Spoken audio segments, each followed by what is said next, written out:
जय श्री कृष्ण दोस्तों। आज मैं गीता के 18वें अध्याय उपसंहार संन्यास की सिद्धि पाठ का सार सुना रही हूँ आपको। इसमें अर्जुन ने श्री कृष्ण जी से पूछा, हे माधव, मैं त्याग का उद्देश्य और संन्यास आश्रम जीवन के उद्देश्य के बारे में जानना चाहता हूँ। इस पर भगवान श्री कृष्ण जी ने कहा, हे अर्जुन, जो लोग भौतिक इच्छा पर आधारित कर्मों का परित्याग करते हैं उसे संन्यास कहते हैं, और समस्त कर्मों के फल को जो त्याग देता है उसे त्याग कहते हैं। हे अर्जुन, शास्त्रों में त्याग 3 प्रकार का बताया गया है। यज्ञ, दान तथा तपस्या महात्माओं को भी शुद्ध बनाते हैं, इसलिए इनका त्याग कभी नहीं करना चाहिए और इन्हें फल की आशा के बिना ही संपन्न करना चाहिए। हे अर्जुन, इन सब को अपना कर्तव्य मानकर संपन्न करना चाहिए, और यदि कोई मोहवश अपने इन कर्मों का परित्याग कर देता है तो ऐसे त्याग को हम तामसी त्याग कहते हैं। हे अर्जुन, जो व्यक्ति नियत कर्मों को कष्टप्रद समझकर या शारीरिक क्लेश के भय से त्याग देता है उसे रजोगुण त्याग कहते हैं। हे अर्जुन, जब मनुष्य नियत कर्मों को करणीय मानकर करता है और समस्त भौतिक संगति तथा फल की इच्छा को त्याग देता है तो उसका त्याग सात्विक कहलाता है, और ऐसा त्यागी मनुष्य न तो अशुभ कर्मों से घृणा करता है और न ही शुभ कर्मों से खुश होता है। वह कर्म के विषय में कोई संशय नहीं रखता। निस्संदेह किसी भी देहधारी प्राणी के लिए समस्त कर्मों का परित्याग करना असंभव है, लेकिन जो कर्म फल का परित्याग करता है वह वास्तव में त्यागी कहलाता है, और जो त्यागी नहीं है उनके लिए इष्ट, अनिष्ट तथा मिश्रित ये तीनों प्रकार के कर्मफल मृत्यु के बाद मिलते हैं, लेकिन जो सन्यासी हैं या त्यागी हैं उन्हें ऐसे फल का सुख दुख नहीं भोगना पड़ता। हे अर्जुन, वेदांत के अनुसार समस्त कर्म की पूर्ति के लिए 5 कारण हैं। अब मैं तुम्हें सुनाता हूँ।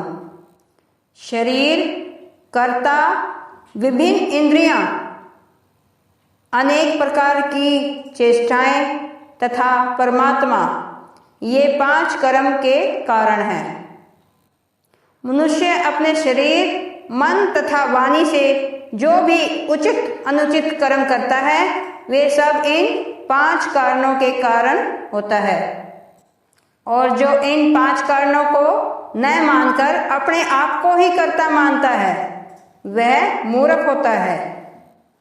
लेकिन जो मनुष्य प्रत्येक कार्य को परमेश्वर की इच्छा समझकर करता है तो वह कभी मोहग्रस्त नहीं होता।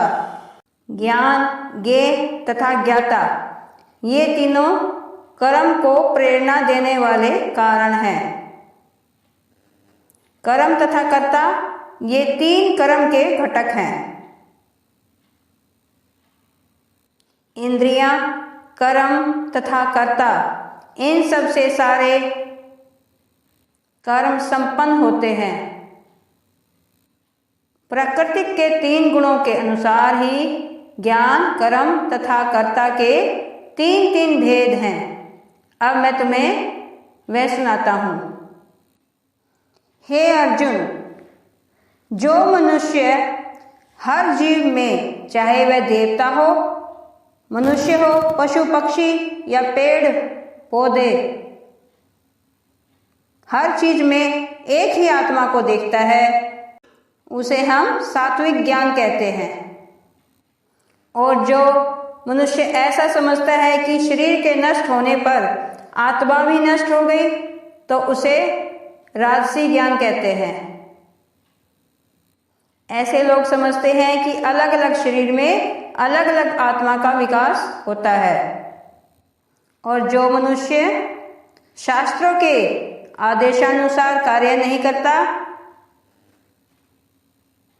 उसके लिए धन ही ईश्वर है और ज्ञान का अर्थ सिर्फ शारीरिक आवश्यकताओं को पूरा करना है। वे मनुष्य सिर्फ खाना, सोना, मैथुन करना जैसा ही समझते हैं। उन्हें परम सत्य से कोई संबंध नहीं होता। वे तामसी ज्ञान कहलाता है। इसी प्रकार हे अर्जुन, जो कर्म फल की इच्छा के बिना किया जाता है उसे सात्विक कर्म कहते हैं। और जो अपनी इच्छा की पूर्ति के लिए किया जाता है या अहंकार के भाव से कर्म किया जाता है उसे रजोगुणी कर्म कहते हैं। और जो कर्म मोहवश दूसरों को दुख पहुंचाने के लिए और शास्त्रों की अवहेलना करके किया जाता है उसे तामसी कर्म कहते हैं।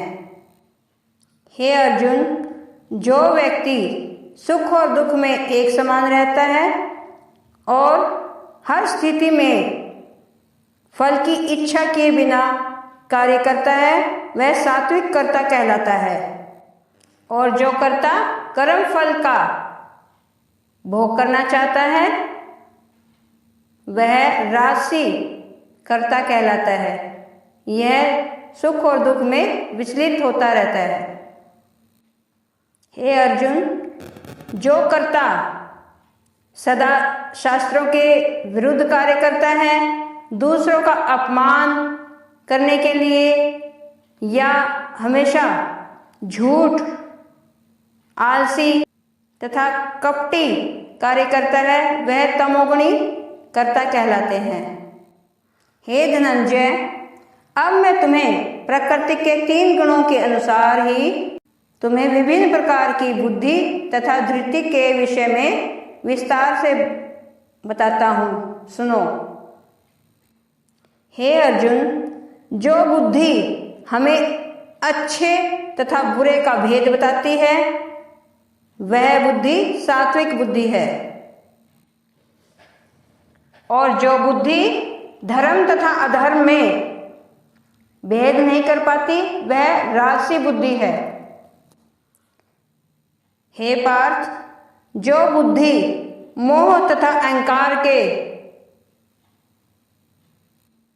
वशीभूत होकर धर्म तथा अधर्म को नहीं मानती, सदैव विपरीत दिशा में प्रयत्न करती है, वह बुद्धि तामसी बुद्धि है। हे अर्जुन, योग परमात्मा को जानने का साधन है और जो व्यक्ति योग के द्वारा परमात्मा में स्थित रहता है वही परमात्मा को पा सकता है। ऐसी वृत्ति को सात्विक कहते हैं। और जो मनुष्य 24 घंटे भय, शोक, विषाद और मोह में लगे रहते हैं वह अपने आप को सोने से नहीं बचा पाते। ऐसे मनुष्य की घृति तामसी घृति होती है। और जिस मनुष्य को धार्मिक या आर्थिक कार्यों की फलों की इच्छा होती है वो रजोगुणी घृति होती है। हे अर्जुन, अब तुम मुझसे 3 प्रकार के सुखों के बारे में सुनो। जिनके द्वारा मनुष्य बार बार सुख भोगने की चेष्टा करता है। जो सुख शुरू में विष जैसा लगता है लेकिन अंत में अमृत के समान है, और जो मनुष्य के आत्म साक्षात्कार को जगाता है वह सात्विक सुख कहलाता है। और जो सुख इंद्रियों द्वारा उनके विषयों के संसर्ग से प्राप्त होता है वह शुरू में तो अमृत लगता है और अंत में विष बन जाता है, वह रजोगुणी सुख कहलाता है। हे अर्जुन, जो सुख आत्म साक्षात्कार के प्रति अंधा है और जो निंद्रा, आलस्य तथा मोह से उत्पन्न होता है वह तामसी सुख कहलाता है।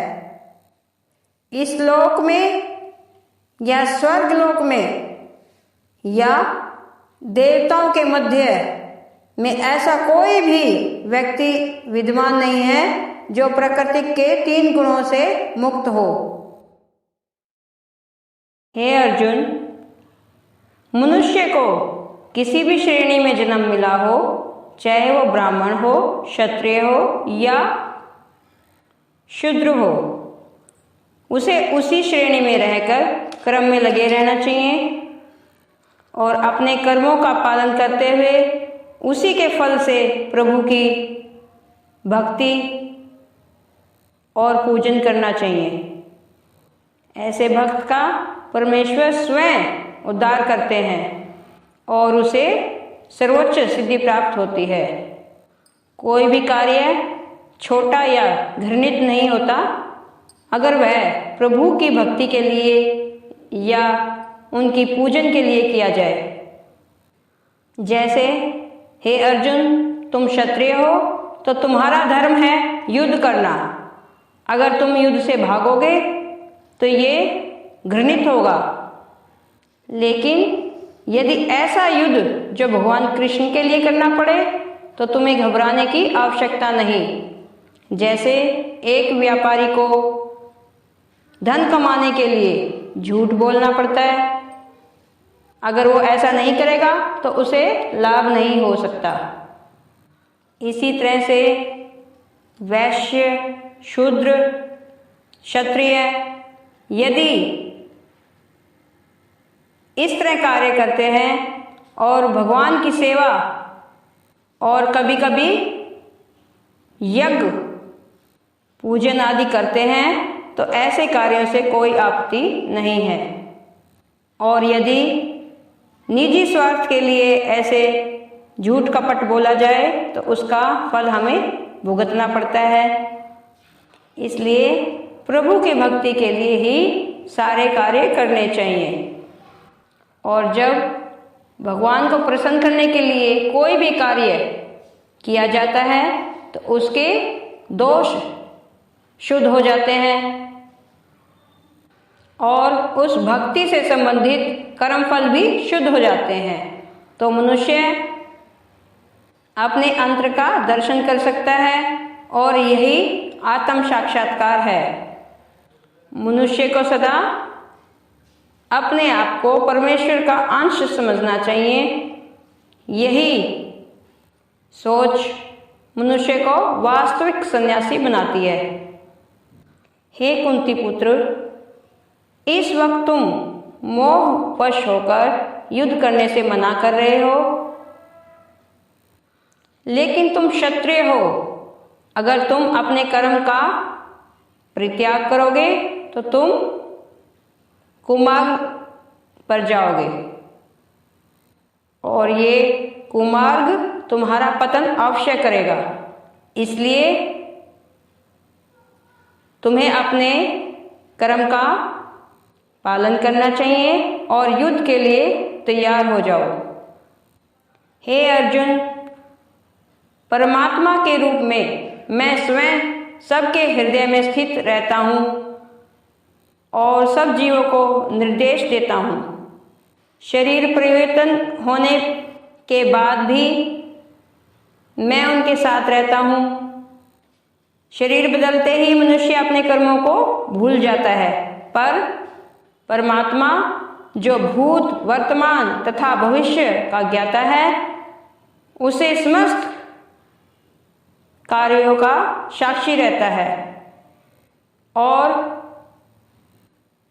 इन जीवों के सभी कार्यों का संचालन इसी परमात्मा के द्वारा होता है। मनुष्य को यह कभी नहीं सोचना चाहिए कि वह भगवान से स्वतंत्र है, जबकि व्यक्ति सदैव भगवान के नियंत्रण में रहता है। हे अर्जुन, क्योंकि तुम मेरे प्रिय मित्र हो, इसलिए मैं तुम्हें अपना अत्यंत गुप्त ज्ञान बताता हूं। ध्यान से सुनो। तुम सदैव मेरा चिंतन करो, मेरे भक्त बनो। इस प्रकार तुम निश्चित रूप से मेरे पास आओगे और मैं तुम्हें वचन देता हूं, समस्त प्रकार के धर्मों का परित्याग करो और मेरी शरण में आओ।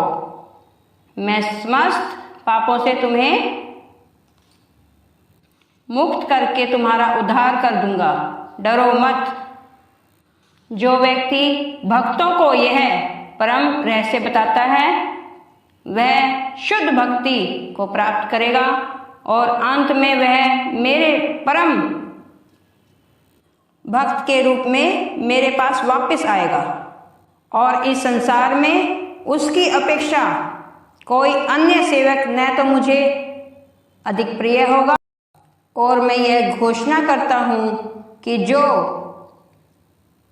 हमारे इस पवित्र संवाद का अध्ययन करता है, वह अपनी बुद्धि से मेरी पूजा करता है और श्रद्धा से सुनता है, वह सारे पापों से मुक्त हो जाता है और उन शुभ लोकों को प्राप्त होता है जहाँ पुण्य आत्माएं निवास करती हैं।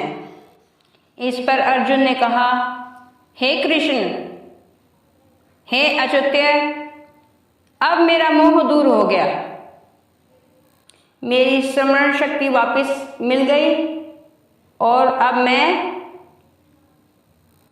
संशय रहित हूं। इसलिए हे कृष्ण, अब मैं युद्ध करने के लिए तैयार हूं। अंत में संजय ने कहा, व्यास जी मेरे गुरु हैं और उन्हीं की कृपा से मैं भगवान को समझ सका। इसका अर्थ यह हुआ कि गुरु के माध्यम से ही कृष्ण को समझना चाहिए, प्रत्यक्ष रूप से नहीं। गुरु ही स्वच्छ माध्यम है। गुरु परंपरा का यही रहस्य है। हे राजन, जब मैं कृष्ण तथा अर्जुन के मध्यम हुई इस पवित्र वार्ता का बारंबार स्मरण करता हूं, तो मैं प्रतिक्षण हर्षित होता हूं। इसलिए कृष्ण की शरण ग्रहण करो या कृष्ण को आत्मसर्पण करो। यह 18वें अध्याय का मत है और इसी के साथ में 18वें अध्याय का सार समाप्त हुआ। जय श्री कृष्ण दोस्तों।